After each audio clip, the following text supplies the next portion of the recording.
네, 네, 안녕하세요. 영유아 발달, 2주차 1교시 수업을 시작해 보도록 하겠습니다. 네, 이 장에서는 이제 우리가 연구 방법에 대해서, 그쵸? 연구 방법에 대해서 한번 살펴보고요. 네, 연구 방법 중에서도 첫 번째는 연구 목적, 그리고 두 번째는 연구 방법, 세 번째는 연구 윤리에 대해서 살펴보도록 하겠습니다. 네, 연구 목적입니다. 영유아 발달 연구의 목적은 영유아의 이제 발달적 특성을 기술하고 설명하며 예측하고 통제해서 영유아의 신체, 인지, 사회 정서의 발달을 이해하는 것입니다. 네, 영유아의 발달적 특성을 기술하고라는 여기에서 보면 이제 아무래도 시기별로, 나이별로 발달적 특성이 있겠죠. 그 부분에 대해서 우리는 기술할 줄 알고 그걸 설명할 줄 알며 또 이 아이가 어떻게 커 나갈지 예측할 수 있고 그것에 대해서 통제해서 영유아가 신체, 인지, 사회 정서를 어떻게 발달시키는지 어떻게 발달해 나가는지 이해를 하기 위해서 영유아 발달에 대한 연구를 시행하고 있습니다. 네, 첫 번째 기술에 대해서 한번 알아보겠습니다. 네, 기술은 이제 특정 현상을 있는 그대로 기록한 것으로서 연령에 따른 발달 변화를 진술합니다. 예를 들어서 18에서 24개월의 영아는 뭐 선이나 곡선 등을 그리기 시작하고 3세 무렵의 유아는 그림을 그릴 때 타인이 알아볼 수 있는 물체들을 그리려는 시도를 한다는 것은 발달의 변화를 기술하는 것입니다. 두 번째 설명입니다. 설명은 특정 현상에 대한 원인이 무엇인지를 밝히는 것으로서 그쵸. 발달의 변화가 왜 일어났는지에 대한 이유를 제시합니다. 그래서 유아는 보존 개념을 이해하지 못하는데 우리는 연구를 통해서 그 이유가 유아의 직관적 사고와 뭐 이제 중심화 경향 그리고 가역성을 이해하지 못하는 특성 때문인 것을 압니다. 이와 같은 연구는 특정 현상을 설명할 수 있도록 해줍니다. 그리고 세 번째는 예측입니다. 예측은 연구를 통해 밝혀진 사실이나 법칙, 정보를 이용해서 특정 현상이 일어나기 전에 앞으로 일어날 현상 또는 행동을 예언하는 것입니다. 예를 들어서 우리가 아이가 부모나 성인의 대화에 자주 노출될수록 어휘 증가 속도는 빨라진다는 연구 결과가 있습니다. 그래서 이제 부모들은 아이의 어휘력 증대를 위해서 부부 간 혹은 부모와 자녀 간에 많은 대화를 한다면 아이의 어휘가 많이 증대될 것으로 예측할 수가 있습니다. 네, 통제입니다. 통제는 이제 특정 현상에 대한 원인이나 관련 변인들을 조작해서 특정 현상이 일어나도록 하거나 일어나지 않게 하는 것입니다. 예를 들자면 비폭력적인 모델이 등장하는 비디오를 본 유아보다 폭력적인 모델이 등장하는 비디오를 본 유아가 인형에게 공격적인 행동을 하였다는 결과가 있습니다. 이를 통해서 부모는 자녀가 TV를 볼 때 폭력적인 뭐 장면이 나오는 프로그램은 제한하게 되겠죠.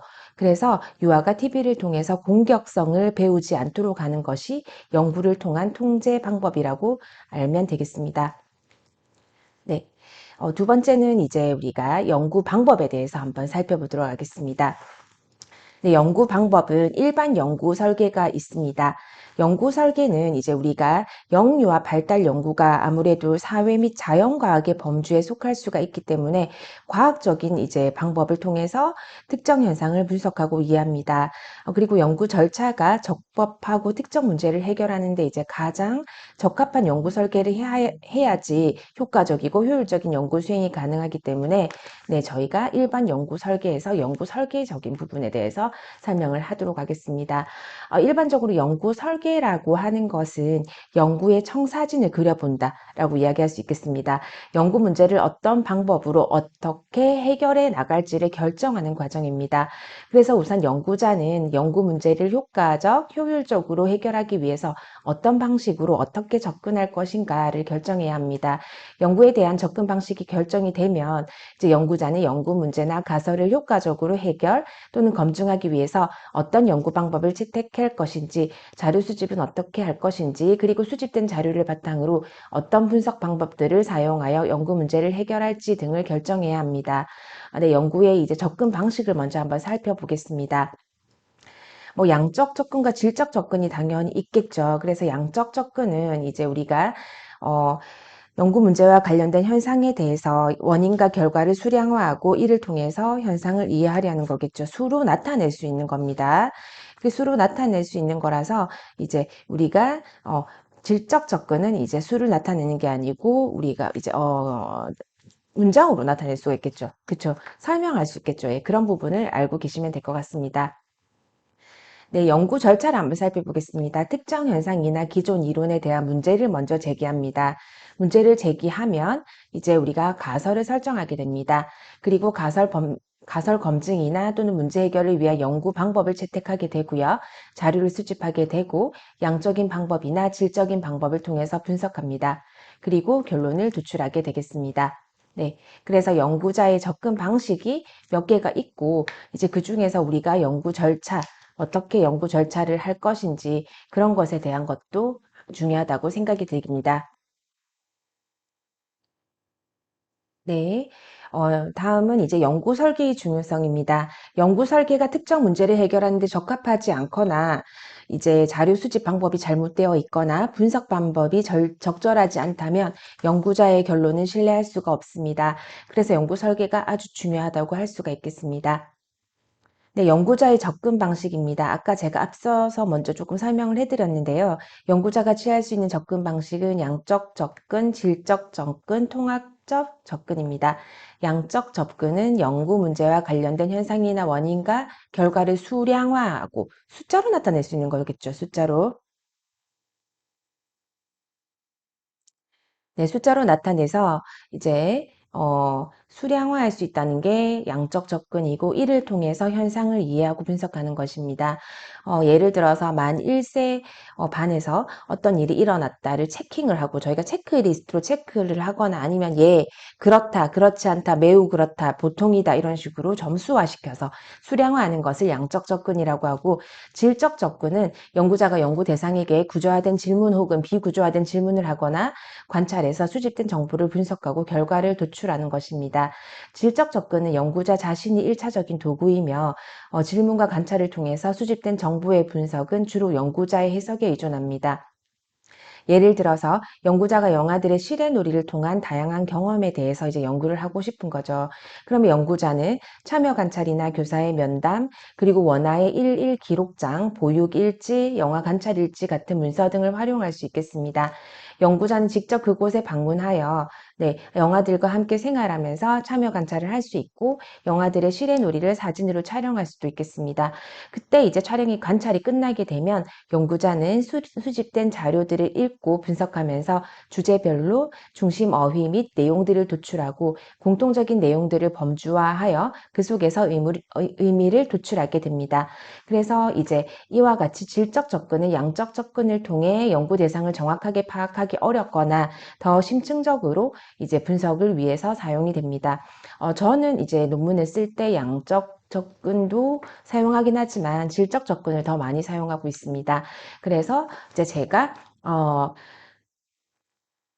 제가 이제 연구 주제로 이렇게 선정할 때 보통 이제 오픈된 문장을 많이 사용하죠. 네. 그리고 이제 통합적 접근 방식이 있습니다. 통합적 접근은 양적 접근과 질적 접근을 결합함으로써 연구의 질을 높이고 두 가지 접근의 장점이 서로 상호 보완적인 역할을 하게 돼서 균형감 있고 깊이 있는 접근을 할 수가 있습니다. 예를 들어서 우리가 유아가 직접 놀이를 계획하고 실행하는 것이 유아의 의사 결정력에 얼마나 영향이 있는지를 알아보기 위해서 연구자는 통합적 접근을 시도할 수가 있겠습니다. 양적 접근을 위해서 연구자는 의사결정력 측정 도구를 사용해서 직접 놀이를 계획하고 이제 실행한 집단과 그렇지 않은 집단 간의 실험 전후에 유아의 의사결정력 정도를 측정할 수가 있습니다. 그리고 질적 접근을 위해서는 연구자는 현장에서 직접 관찰과 면담을 하고 이를 노트와 녹음기에 기록할 수 있습니다. 양적 접근을 통해 수집된 자료는 수량화된 자료로서 통계 프로그램을 통해서 분석을 하고 질적 접근을 통해 수집된 자료는 노트와 녹음 자료는 전사하여 연구자는 전사된 자료를 기본으로 해서 유아의 놀이와 의사결정력을 중심으로 단어와 문장들을 자세히 분석하고 범주화하여 서로의 연관성을 찾습니다. 그리고 그 후 이제 연구자는 양적 접근을 통한 결과와 질적 접근을 통한 결과를 종합해서 의미를 분석해 봅니다. 그래서 이제 그런 부분들에 대해서 한번 이야기를 나눠 보도록 하겠습니다. 양적 접근 방법, 연구의 접근 방식에 따른 특성을 한번 살펴보면 먼저 표 2-2죠. 63페이지입니다. 연구의 접근 방식에 따른 특성, 양적 접근입니다. 객관적인 실제를 전제하고 외부자적 관점입니다. 연역적으로 이론을 검증하며 표본이 많고 확률적 표집 방법을 주로 사용합니다. 연구자의 가치 중립성을 강조하고 객관적인 측정 도구를 사용합니다. 연구 대상의 속성을 수량화하여 자료를 수집 분석하고 수량화된 것을 통계 분석하여 결과를 해석합니다. 일반화가 가능합니다. 근데 질적 접근입니다. 구성된 실체를 전제로 하고 이거는 내부자적 관점이죠. 기납적으로 이론을 개발하거나 참여자의 관점을 이해합니다. 표본이 적고 비확률적 표집 방법을 주로 사용합니다. 연구자와 연구 대상자의 밀접한 관계를 유지하고 연구자 자신이 중요한 연구 도구로 사용됩니다. 질문과 관찰 등을 통해서 비수량화된 자료를 수집하고 분석합니다. 단어의 행동 등의 유목화 또는 범주화를 통해서 결과를 해석합니다. 연구 자체의 독특성으로 인해서 이제 일반화하기가 어렵습니다. 네, 그리고 통합적 접근 방법입니다. 네, 양적 접근과 질적 접근을 결합한 접근으로서 상호 보완적인 역할을 합니다. 복잡한 특정 현상의 문제와 상황을 효과적으로 분석합니다. 양적 접근과 질적 접근에 대한 비중은 연구자에 따라서 상이합니다. 네, 두 번째는 이제 가설의 설정입니다. 가설. 우리가 가설이라고 하면 어떤 사실을 설명하거나 어떤 이론 체계를 이끌어내기 위해서 설정한 가정으로서 그쵸. 연구를 유도하기 위한 잠정적 진술입니다. 양적 접근에서는 우리가 연구자가 가설을 설정하고 이를 검증하기 위해서 자료를 수집하고 분석합니다. 그러나 질적에서는 그쵸. 연구자의 가설이 연구 도중에 지속적으로 형성되고 수정되며 재해석되기 때문에 일방적으로 검증을 위한 가설은 설정하지가 않습니다. 우리가 이제 뭐 가설이라고 함을 이제 좀 설명해 보면 부모와 유아의 대화 시간에 따라 유아의 어휘력에는 차이가 없다라고 진술하는 것이 가설입니다. 가설은 영가설과 대립가설로 나뉘게 되고요. 영가설은 연구에서 검증하고자 하는 가설이며 심각한 오판의 내용으로 이제 진술됩니다. 그리고 이제 대립가설은 이제 영가설과 반대되는 진술입니다. 그래서 이제 예를 들어서 앞서에서 우리가 이제 그런 것들은 부모와 유아의 대화 시간에 따라서 유아의 어휘력에는 차이가 있는데 없다고 판단을 내린 경우고 다른 한 가지는 이제 유아와 대화 시간이 이제 부모와 유아의 대화 시간에 따라서 유아의 어휘력에는 차이가 없는데 있다고 판단을 내린 경우입니다. 그래서 이제 어떤 가설이 어떻게 하느냐에 따라서 오판일 가능성이 있겠죠.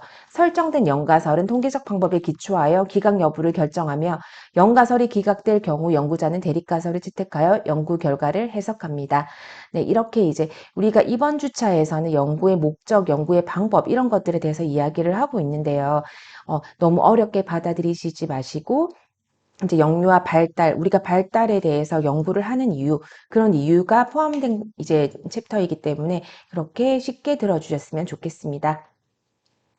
네, 세 번째는 이제 접근 방식에 따른 연구 방법입니다. 이제 연구를 양적으로 접근할 것인지 혹은 질적으로 접근할 것인지에 따라서 연구 방법도 달라집니다. 그래서 양적 접근일 경우에는 연구자는 설정된 가설을 효과적으로 검증하기 위해서 크게 실험 연구와 비실험 연구로 구분하여 연구를 수행합니다. 그래서 양적 접근일 경우에는 이제 그렇게 이야기를 하고요. 질적 접근일 경우에는 연구자는 연구 문제를 효과적으로 해결하기 위해서 사례 연구, 생애사 연구, 문화기술지 연구 등을 수행합니다. 첫 번째 양적 접근에 따른 연구 방법입니다. 양적으로 연구를 접근할 경우에는 연구자는 연구 문제 혹은 가설과 관련된 변인을 의도적으로 조작하는지의 여부에 따라서 실험 연구와 비실험 연구로 구분하여 연구를 수행할 수가 있습니다. 실험 연구는 연구자가 연구 대상에 어떤 처치나 조작을 함으로써 특정 현상에 어떤 영향을 미치는지 혹은 어떻게 변하는지를 연구하는 것이며 인과관계에 대한 정보를 얻을 수가 있겠습니다. 그리고 연구자가 조작하는 변 변인을 독립변인이라고 하고요. 독립변인에 의해서 영향을 받는 변인을 종속변인이라고 합니다. 대표적인 실험 연구에서는 이제 실험이 시행되는 장소에 따라서 실험실의 실험 연구와 현장 실험 연구로 구분을 하고 있습니다. 네, 그리고 비실험 연구입니다. 연구자가 연구 대상에 어떠한 처치나 조작을 가하지 않는 자연 상황에서의 이제 변인들 간의 관계를 연구하는 것으로서 기술 연구, 그리고 이제 상관 연구가 대표적입니다. 기술 연구는 변인들 간의 관계를 규명하는 것이고요. 상관 연구는 이제 우리가 상관이란 어떤 변인과 또 다른 변인과의 관계를 말하며 상관 연구는 이 관계를 밝히는 것입니다. 네. 상관계수가 있는데요. 상관계수와 삼포도는 한번 참고해 주시면 될 것 같습니다. 네. 그리고 두 번째는 질적 연구에 따른 연구 방법입니다. 네. 이제 접근을 통한 연구 방법으로는 사례 연구와 생애사 연구, 그리고 이제 우리가 문화기술지 연구가 있습니다. 네. 넘어가 버렸네요. 네. 사례 연구를 먼저 살펴보도록 하겠습니다. 사례 연구는 특정 개인, 개별적인 특수한 상황이나 사건, 그리고 현상에서 나타나는 모든 과정 등을 집중적으로 연구하는 것으로서 연구 대상과 관련된 모든 정보를 얻기 위해서 관찰, 면적, 검사 등 다양한 방법을 사용해서 심층적으로 분석하는 것입니다.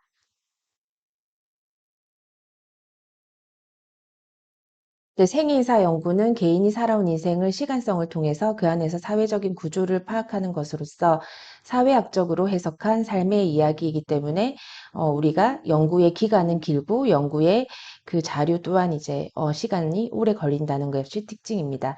문화기술지 연구는 문화나 서로 다른 집단의 가치관과 사회적인 과정을 밝히는 연구로서 이제 다른 나라와 우리나라를 비교하는 그런 것들에 대한 연구가 되겠죠. 네.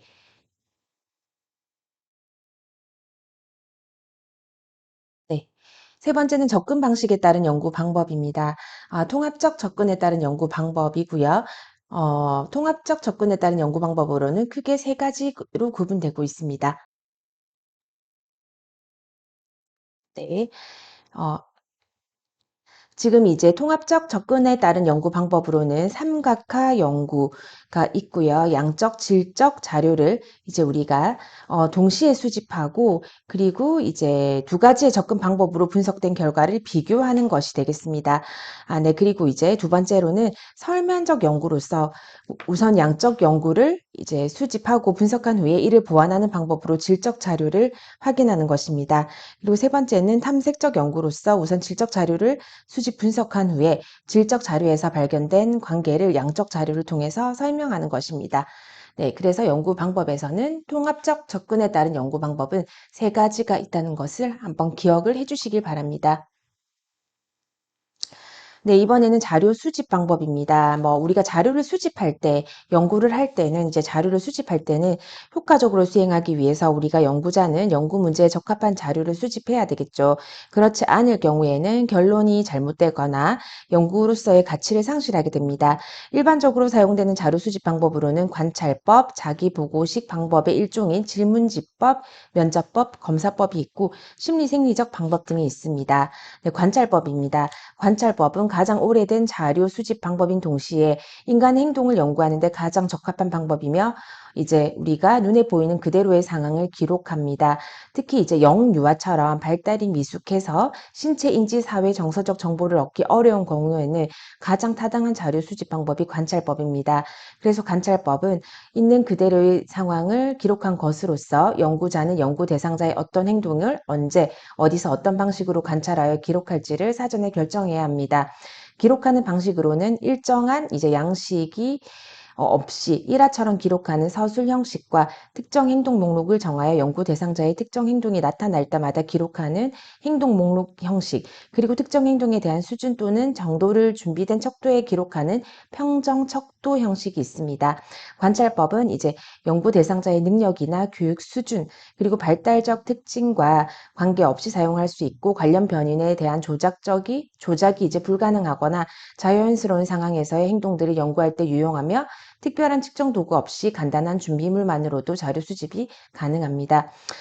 이런 이제 뭐 관찰법의 장점은 연구 대상자의 능력, 아까 제가 말씀드렸듯이 그런 거 있고요. 관계없이 사용이 가능하고, 단점은 이제 현장에 관찰자가 있기 때문에 연구 대상자의 행동에 영향을 미칠 수가 있습니다.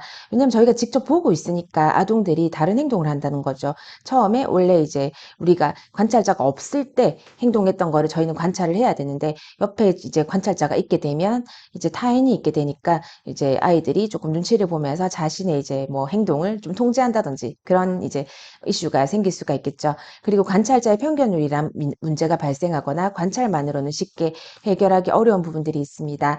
네, 그래서 이제 관찰만으로는 또 연구 대상자가 왜 그런 행동을 했는지에 대한 이유를 알 수 없기 때문에 이제 연구자는 다른 자료 수집 방법과 병행해서 연구를 실시할 때 연구의 효율성을 높일 수가 있습니다. 또 이 외에도 이제 연구 대상자가 소수일 경우에는 경비가 많이 이제 소요될 수 있고, 특정 행동이 나타날 때까지 기다려야 한다는 단점이 있습니다. 네, 관찰법에는 이제 자연관찰법, 그리고 이제 통제관찰법, 구조화된 관찰법이 있습니다. 네. 관찰법을 네, 이제 설명을 다시 자연 관찰을 먼저 해보자면, 자연 관찰은 연구자가 현장에 가서 인간의 행동을 직접 관찰하는 것으로서 통제나 조작을 하지 않고 인간의 행동을 있는 그대로 기록하는 방법입니다. 통제 관찰에서 사용되는 통제란 관찰을 할 때 시간이나 연구 대상의 행동을 사전에 정해놓는 것을 의미합니다. 통제를 먼저 시킨다는 거죠. 그리고 사전에 정해진 시간대나 행동에 대해서만 관찰하기 때문에 연구자가 정해놓은 방향이나 원하는 행동을 직접적으로 관찰할 수 있습니다. 그러나 연구 대상이 우연하게 연구자가 원하는 그 시간대에 원하는 행동을 할 가능성이 있습니다. 이러한 문제를 해결하기 위해서 연구자는 구조화된 관찰을 시행할 수 있겠죠. 그래서 구조화된 관찰은 모두 연구 대상자들이 특정 행동이나 반응을 나타내도록 그죠? 동일한 기회를 주는 상황을 설정하게 됩니다. 그래서 상황 자체를 연구 목적에 맞게 설정한 것으로 쉽게 관찰하기는 어려운 행동을 연구하는 데 유용하겠죠. 그러나 이제 연구 대상자의 실제 행동과 설정된 상황에서 행동이 동일하게 나타나지 않을 가능성이 존재하는 것입니다. 네, 자료 수집 방법 이제 두 번째입니다. 자기 보고식 방법입니다. 자기 보고식 방법은 연구 대상자 자신이 능력, 태도, 신념, 감정, 가치관의 질문에 대해서 직접 답하는 방식으로 질문지를 통한 방법과 면접을 통한 방법, 그리고 검사법 등이 있습니다. 질문지법은 일련의 질문에 대해서 자신의 생각이나 느낌, 태도 등을 기입하여 자료를 수집하는 방법으로서 가장 신속하게 정보를 얻을 수 있는 방법입니다. 질문지법은 다른 자료 수집 방법에 비해서 시간과 노력, 비용적인 측면에서 경제적이며 동시에 많은 정보를 얻을 수가 있고, 익명성 보장으로 개인의 특정 정보를 쉽게 얻을 수가 있습니다. 그러나 이제 질문지법은 질문이 대부분 언어로 표현되어 있기 때문에 영유아 혹은 문맹자 이런 것들, 노인 이런 분들이 실시하기는 어려우며 각 개인마다 처한 상황이 다르기 때문에 여러 개의 반응 범주에서 자신에게 적합한 응답을 찾기 어려울 수도 있고, 응답에 대한 진위 여부도 가리기 어려울 수도 있습니다. 그래서 질문지법을 통한 연구의 수행시는 이제 주의사항 같은 경우에는 질문지에 대한 이제 우리가 신뢰도나 타당도가 네, 높아야 합니다. 신뢰도하고 타당도가 높아야 합니다. 그쵸? 신뢰도는 측정하고자 하는 것을 얼마나 안정적으로 일관되게 측정하는가이며, 타당도는 측정하고자 하는 것을 제대로 측정하고 있는지를 의미합니다. 질문지의 이제 유형 같은 경우에는 이제 개방형, 주어진 질문에 응답자가 자유롭게 기술하는 거고요. 폐쇄형은 이제 여러 개의 반응 범주를 주는 것이죠. 우리가 질문도 똑같죠. 개방형 질문은 오늘은 점심은 뭘 먹었어요? 이렇게 하면 저희가 오늘은 된장찌개를 먹었어요. 김치찌개를 먹었어요. 우리가 자유롭게 기술을 할 수가 있지만, 오늘 점심 드셨어요? 이러면 네. 아니요로 밖에 대답을 할 수가 없겠죠. 네, 그래서 그런 부분들에 대해서 폐쇄형 질문이다, 개방형 질문이다 라는 것들을 이제 이야기할 수가 있겠습니다. 그러면 아이들한테는 이제 우리가 폐쇄형 질문을 많이 할 수도 있겠지만, 이제 개방형 질문을 해야 하는 경우 같은 경우에는 여러 가지의 상황을 다채롭게 알려고 할 때 이렇게 뭐 우리가 진행이 되고요. 뭐 이제 폐쇄형 질문 같은 경우에는 오지선다형으로 뭐 이렇게 고르는 것들에 대한 이제 질문지가 이제 많이 갖춰지게 되겠습니다. 그래서 이제 우리가 예를 들어서 아이의 기억력을 측정하려면 기억력을 측정해야지 추리력을 측정해서는 안 되겠죠.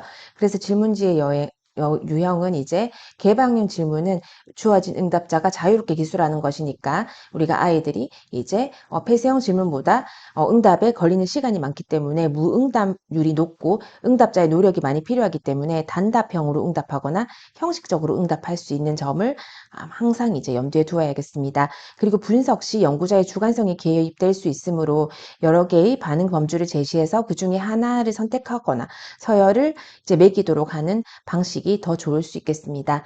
네. 2주차 1교시는 이제 여기까지 수업을 진행하고 2교시에 이어서 수업을 진행하도록 하겠습니다.